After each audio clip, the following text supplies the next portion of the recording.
Greater Noida के GNIT college द्वारा BTech अंतिम वर्ष के छात्रों के लिए विदाई पार्टी विब योर 2K22 का आयोजन किया गया।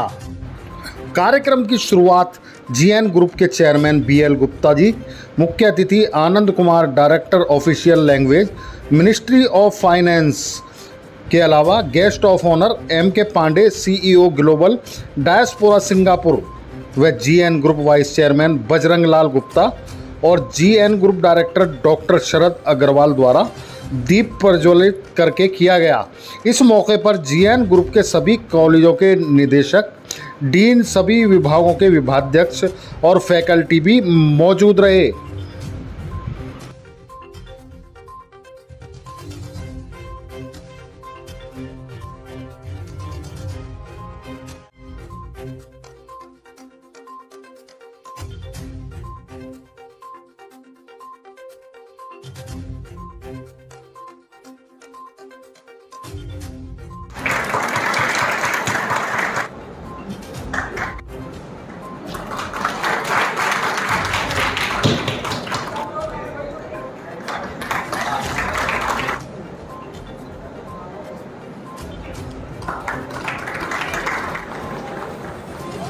Kumar ji and philanthropist serving. Moving ahead, I would request Professor GNIT IPU Captain Srivastava, Head Training and Play.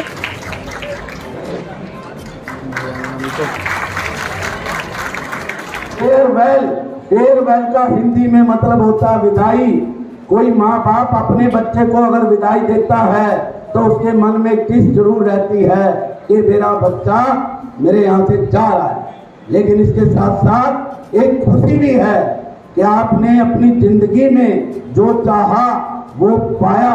आपने 4 साल के बीच 2 साल कोरोना में घर बैठ के पढ़ाई की, फिर भी आप सबने और आपके टीचर्स ने इस इंस्टीट्यूट को टॉप 10 में स्टूडेंट को पढ़ाया और लगभग 10 लाख से ज्यादा का पैकेज बच्चों को ने पाया।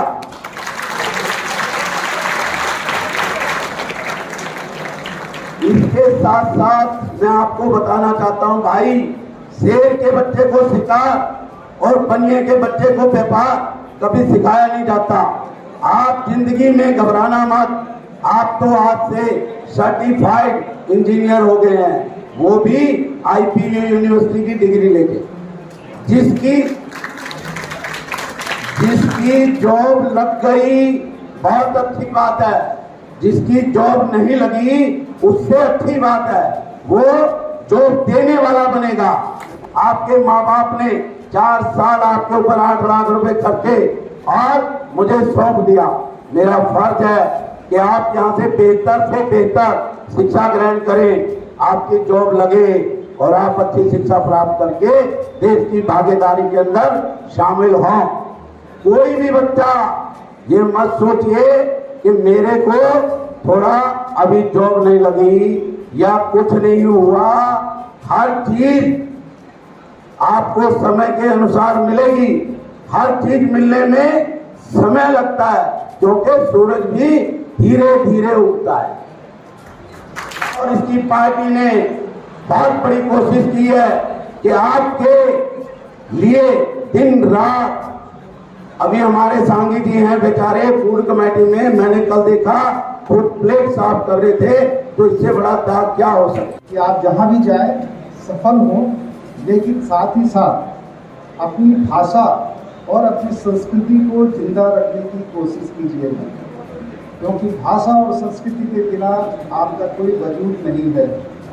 टेक्निकली आप कितना भी साउंड हो जाइए, कितना भी आप पढ़ लीजिए, लेकिन आपकी भाषा और संस्कृति रहेगी तो आपका ये देश बचा रहेगा, आपका परिवार समृद्ध रहेगा। साथ ही साथ उस भाषा से, जिस भाषा में आप, चाहे आपकी वो मातृभाषा कुछ भी हो, तेलुगु हो, कन्नड़ हो, तमिल हो, मलयालम हो, आप अपने घर में अपनी भाषा को जरूर यूज कीजिए, उसका प्रयोग जरूर कीजिए। साथ ही साथ जब आप यहाँ से आप निकलते हैं तो आपके साथ कुछ मोटिवेशन होना चाहिए कि आपको अपनी ज़िंदगी में क्या करना है। एक मोटिवेशन लेके गुप्ता जी ने आपको आधार दिया ये इंस्टीट्यूट ने आपको आधार दिया है। इस आधार के बाद आपके पास मोटिवेशन होगा और उस मोटिवेशन ही आपको ड्राइविंग फोर्स होगा जो आपको आगे खींचता चला जाएगा। इससे आप अपनी ज़िंदगी में कुछ कर पाएंगे। तो अब आप जो शुरुआत कर रहे हैं अपने इस लाइफ के, उसमें सबसे बड़ी चीज़ है कि आप गेम चेंजर की एक तलाश कीजिए इस इंस्टीट्यूशन के बाद कि जो यूनिवर्सिटी ऑफ लाइफ है उसका सिलेबस डिफाइंड नहीं होता है। आपने जो भी पढ़ाई किया आईटी में, मैकेनिकल इंजीनियर में, इलेक्ट्रिकल्स में, सिलेबस वाज डिफाइंड, लेकिन जो यूनिवर्सिटी ऑफ लाइफ है इसका पैटर्न अनप्रेडिक्टेबल है, इसके कोई सिलेबस नहीं होते। और इसमें मैंने खुद देखा अपनी लाइफ में कि जो बड़े बड़े लोग थे जो आगे बढ़े, उन्होंने यूनिवर्सिटी ऑफ लाइफ में इनफॉर्मल एडमिशन लिया, अच्छे लोगों से मिले और वो आगे चले गए। अब ये क्वेश्चन उठता है कि ये जो एक्सपेंसिव फ्रेंड्स हैं कहाँ मिलेंगे, उनके इंडिकेटर्स क्या है? जो एक्सपेंसिव फ्रेंड्स हैं, मैं 2-3 उनके बारे में इंडिकेटर्स बताऊंगा। जो एक्सपेंसिव फ्रेंड्स हैं वो डिजाइन थिंकिंग आर्किटेक्चर करते हैं, डिजाइन थिंकिंग कंटेंट करते हैं, उनके लाइफ में माइग्रेशन होती है, मोमेंटम होता है, उसके बाद वो माइलस्टोन लाते हैं। माइग्रेशन का मतलब शहर बदलना, कंपनी बदलना, सोच बदलना। आज एक जो थॉट आप लेके चल रहे हैं, कल अगर दूसरे सत्या नडेला और सुंदर पिचई जैसे आदमी को जब आप सुनते हैं तो आपको लगता है कि मेरा थॉट तो आउटडेटेड है, अब मुझे नए थॉट को लेके आना चाहिए। तो ये जो डिजाइन थिंकिंग वाले जो लोग हैं, जो गेम चेंजर्स हैं, उनके इंडिकेटर क्या है? एक आदमी से मैंने पूछा, आप ये बताइए महात्मा गांधी की पैदाइश कहाँ हुई थी? तो उसने कहा महात्मा गांधी की तो 2 पैदाइश है, एक पोरबंदर में हुआ गुजरात में, और उनका पॉलिटिकल बर्थ साउथ अफ्रीका में हुआ। जब अंग्रेजों ने उन्हें ट्रेन से बाहर फेंका तो महात्मा गांधी ने एक रिजॉल्व लिया कि इंडिया से इन लोगों में बाहर फेंकूंगा अंग्रेजों को। तो आप देखिए, आपसे जो कुछ क्वेश्चन पूछता है कि आपका एज क्या है, आप बताते हैं कि भाई मेरा जैसे 63 ईयर्स ओल्ड है, 28 ईयर्स ओल्ड है, लेकिन आपको ये बोलना है कि नहीं मेरा एज तो 3 है। आप कौन सी एज की बात कर रहे हैं? मेरा मेंटल एज भी हो सकता है, इमोशनल एज भी हो सकता है, क्रोनोलॉजिकल एज भी हो सकता है, कन्वर्जेंट एज भी हो सकता है। तो अब ये सवाल ये है कि आज से निकलने के बाद आप एक डिजाइन थिंकिंग आर्किटेक्चर को डेवलप कीजिए और उसमें आप ये सोचिए कि अगर आपके पास आज व्यूज है और कल आपके पास इसको पर्सपेक्टिव में आप अगर चेंज करते हैं तो आप बहुत बड़े आदमी हो जाएंगे, चाहे सर्विस सेक्टर में जाए या आप इंटरप्राइजिंग बने। अब दूसरा सवाल ये उठता है कि जो स्टूडेंट है, ये स्टूडेंट कभी खत्म नहीं होता।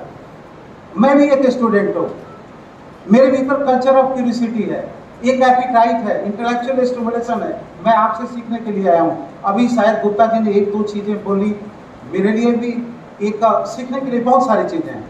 एक्चुअली ये स्टूडेंट आदमी के भीतर कभी नहीं बनता है। कल आप प्रोफेसर हो जाएंगे, लेटेस्ट टेक्नोलॉजी आपको पढ़नी पड़ेगी।